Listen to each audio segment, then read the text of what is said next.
What's up guys, Proing there, Garrett Paquette here. When you look at a modern day bass boat, all you see is a ton of screens, big trolling motors, lights, things that take up power. I want to show you guys my battery configuration and how I think I have the ultimate setup to deal with that.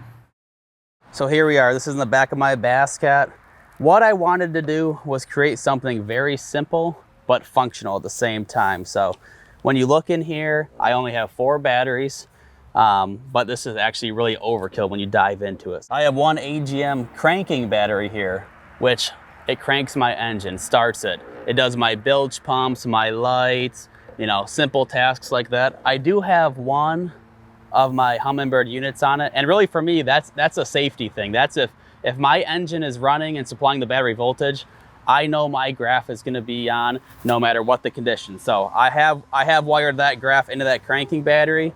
And then looking next to it, I have another 12-volt Dakota Lithium battery that is strictly for my 3 Humminbird units on the front of my boat. And this battery, these lithium batteries, they have a ton of long-lasting power. I think I can keep those 3 units on for like almost 30 hours straight without them dying.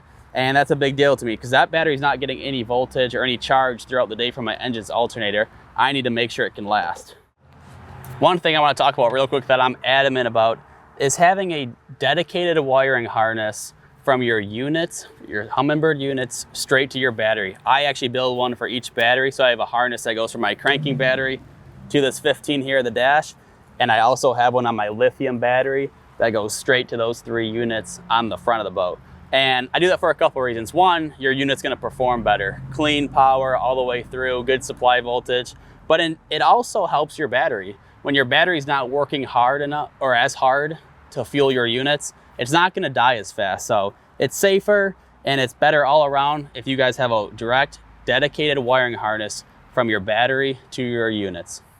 I've actually put down a big plate of starboard on the bottom of this compartment area, and I put 2 36-volt Dakota Lithium trolling motor batteries in there. And like I said, it's pretty much overkill, but I have one hot at all times, fully charged, working. I've never even come close to killing it yet, but I have that second one in there just in case something were to happen.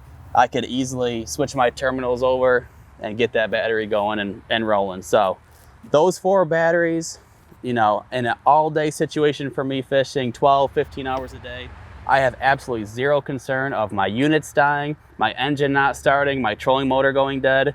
It's a peace of mind for me to be out there on the water and fish hard and not be distracted by other issues on the water. Now to charge these batteries at night, pretty simple. I have a 2-bank Minn Kota charger on here. That'll do my 12-volt cranking battery and my lithium battery for the electronics. I plug that in each night.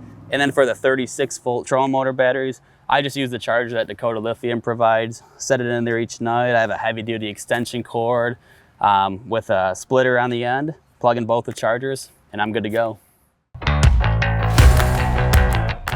What's up guys? Thank you for watching this video. Here at PartsVu, we are very passionate about the boating lifestyle. If you want to see more content like this, make sure to like and subscribe to our YouTube channel and check out partsvu.com for all your boating needs. We'll catch you next time.